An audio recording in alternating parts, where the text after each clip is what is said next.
Hey everyone, welcome UX के पे आप सबका बहुत बहुत स्वागत है और मैं हूं आपका दोस्त, आपका educator Aman Sharma.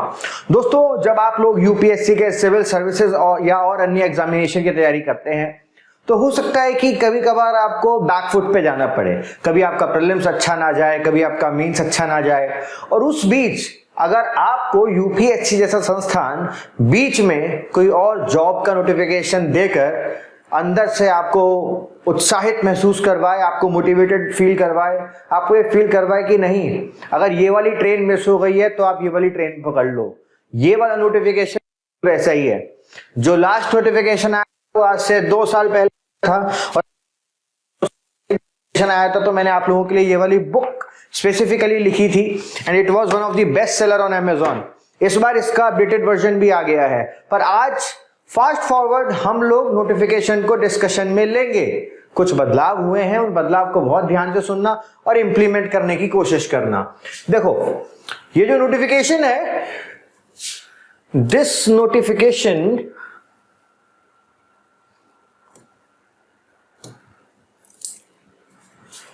Number is 52/2025। ये आपको क्यों याद रखना है? क्योंकि जब आप यूपीएससी का ऑनलाइन फॉर्म फिल करने जाओगे, कभी कभार जॉब की जगह आपको एडवर्टाइजमेंट नंबर भी क्रॉस चेक कर लेना।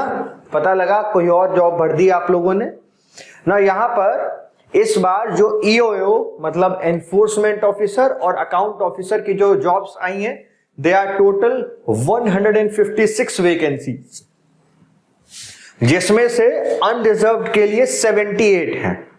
अनरिजर्व्ड के लिए टोटल वैकेंसी 78 हैं। बाकी ईडब्ल्यूएस के लिए है, ओबीसी के लिए है, एससी एसटी, इवन पीडब्ल्यूडी के लिए भी 9 पोस्ट यहां पर रिजर्व की गई हैं। देखो, जॉब कम है। अगर पिछले रिक्रूटमेंट से अगर आप कंपेयर करोगे, बहुत ज्यादा जॉब कम है।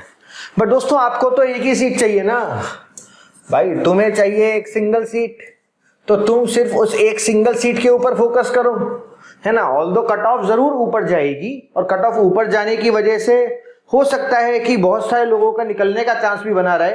बट एक और चीज ध्यान रखना, जितने कम जॉब्स होती हैं उतनी एप्लीकेशन भी कम जाती है ना। कम लोग यहां पर फॉर्म भरते हैं, एप्लीकेशन कम हो जाएंगी, तो आपके पास इस वजह से भी चांसेस बढ़ जाते हैं। नाउ मेजर मुद्दे पे आओ कि यहां पर अगर आप ईओएओ का भर रहे हो, ये जो जॉब है ये लेवल 8 की जॉब है, और अनरिजर्व्ड के लिए जो एज लिमिट है वो है 30 इयर्स, 30 साल है। ओबीसी के लिए 33, एससी एसटी के लिए 35, पीडब्ल्यूडी के लिए 40 इयर्स। एजुकेशन क्वालिफिकेशन बस इतनी चाहिए कि भाई आप बैचलर डिग्री अगर आपके पास है किसी भी रिकॉग्नाइज्ड यूनिवर्सिटी या इंस्टीट्यूट से, then you are eligible to give this examination.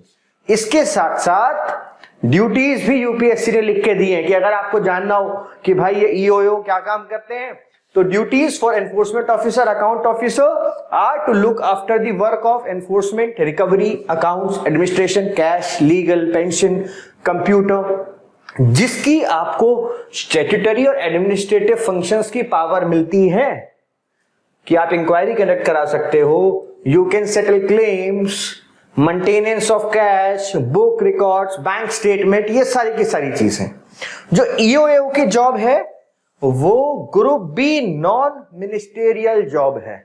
It's a group B non ministerial job. Cool, चलो ऊपर चलते हैं, आगे बढ़ते हैं।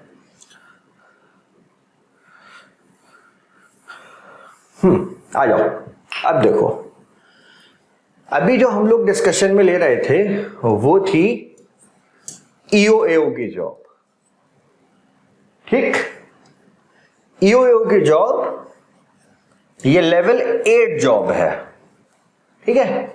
इसी के साथ there is another job that is of APFC, assistant provident fund commissioner, APFC. This is a high level job, very high level job, ये लेवल 10 की जॉब है दोस्तों, this is a level 10 job. इसी कारण से यहां पर जो एज लिमिट है दैट इज 35 इयर्स। ओबीसी के लिए 38, एससी के लिए 40, एसटी के लिए 35 एंड पीडब्ल्यूडी के लिए 45। और ये जो जॉब है इट्स अ सुप्रीम जॉब, ठीक है, सिविल सर्विसेज से बिल्कुल इक्विवेलेंट जॉब है ये। इसकी जो टोटल वैकेंसीज आई हैं दे आर 74, कम आई हैं, दे आर 74।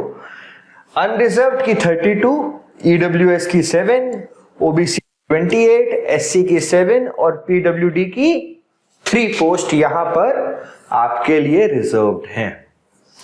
ठीक ना, यहां पर उन बच्चों को डेफिनेटली फायदा होगा जिन बच्चों के पास डिप्लोमा है कंपनी लॉ, लेबर लॉ या पब्लिक एडमिनिस्ट्रेशन में। ऑल्दो डिजायरेबल है, it is not the eligibility limit. Eligibility वही है that if you have a recognised degree, अगर आपने बैचलर्स की हुई है then you are eligible to give this particular jobs examination. ठीक है, मैंने आपको बता दिया ये ग्रुप ए नॉन मिनिस्टेरियल है ना। अब हम लोगों ने जॉब समझ ली है ना कि भाई ईओएओ और बाकी सब। अब आप लोगों के लिए 29 ऑफ जुलाई से जो एप्लीकेशन है वो स्टार्ट हो गई है from 12th of Noon and 18th of अगस्त तक ये चलेंगी।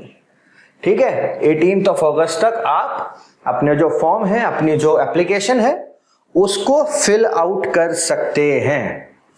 ठीक, इसके साथ साथ बाकी जो लोग already employees of the employees provident fund organisation है उनको भी एज लिमिट दी गई है ऑफ 5 इयर्स, मतलब जो जनरल कैटेगरी है उससे अलग 5 साल की। यहां पर दोनों ही पोस्ट में जो प्रोबेशन का पीरियड है वो 2 साल का है। अब एक चीज याद रखो, scheme and syllabus of for the combined recruitment test.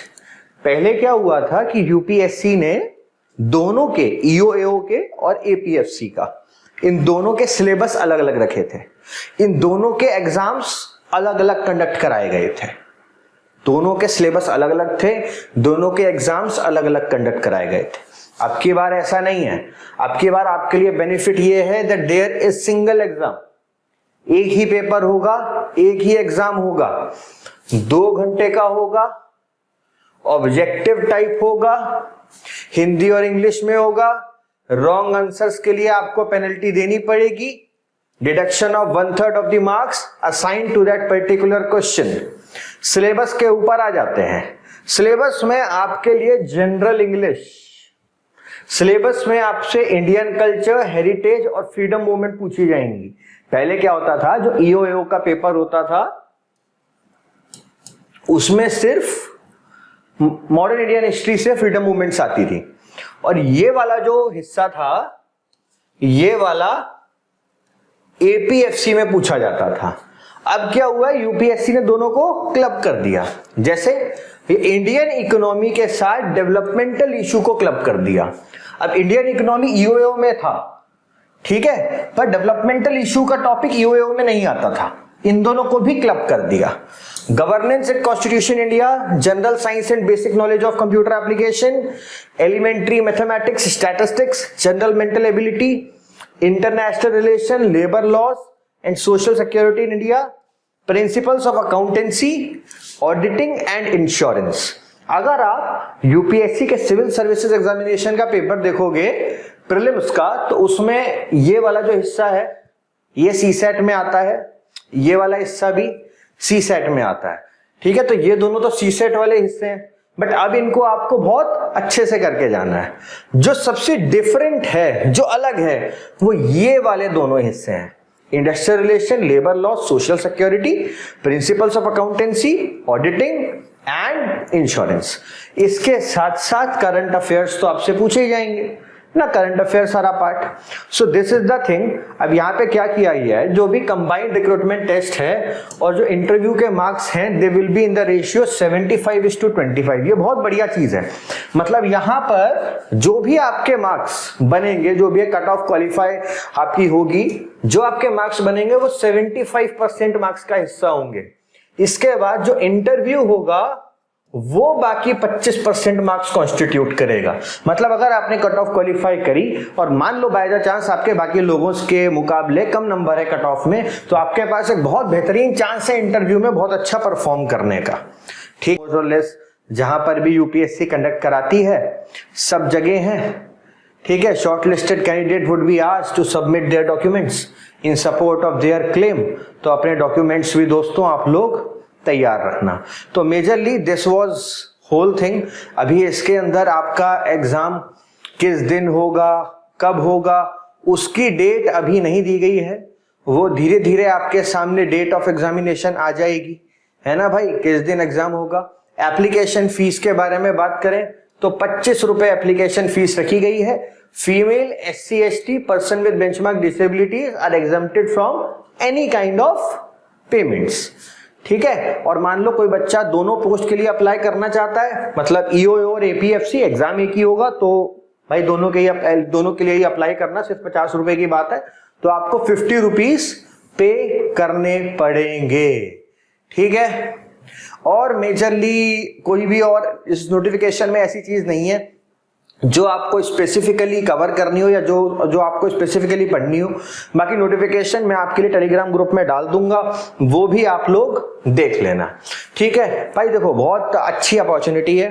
ठीक है, UXIS में हम लोग भी अभी प्लानिंग कर रहे हैं कि आप लोगों के लिए कैसे एक बेहतर कोर्स लाया जाए और आपको ये EPFO के एग्जामिनेशन की तैयारी आपके लिए आसान कराई जाए. आपको जो नोट्स, मटेरियल, किताबें चाहिए वो आपको सही समय से मिल सके, तो उसकी भी आपको detail within next 24 hours मिल जाएगी. Don't forget to like, share and subscribe to our channel.